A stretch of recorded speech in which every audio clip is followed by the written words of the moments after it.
வள்ளுவர் சிலை நினைவு பரிசாக வழங்கி சிறப்பிக்கப்படுகிறது. தற்போது ஜிம்னாஸ்டிக் வீராங்கனை ஸ்னேகா அவர்களுக்கு மாண்புமிகு துணை முதலமைச்சர் அவர்கள் நினைவு பரிசு வழங்கி சிறப்பிப்பார்கள்.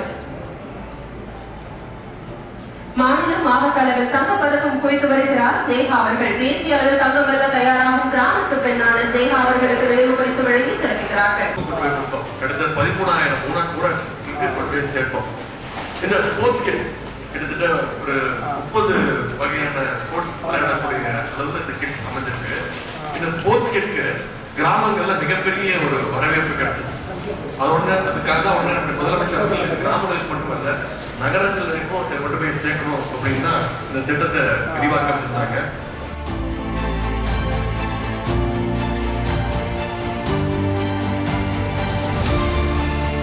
எப்போ ஈரோட்டுக்கு வந்தாலும் ஒரு தனி உணர்ச்சி, ஒரு தனி மகிழ்ச்சி, ஒரு புத்துணர்ச்சி ஏற்படும். அதற்கு முழு காரணம் இது பெரியார் பிறந்த மண் என்பதால்தான். எப்படி நீங்க வந்திருக்கக்கூடிய விளையாட்டு வீரர்கள், அத்லெட்ஸ், ஸ்போர்ட்ஸ்மேன், நீங்க எடுக்கின்ற ஒரு பயிற்சி போட்டியில உங்களை வெற்றி பெறுவதற்காக தொடங்கி இருக்கிறோம்.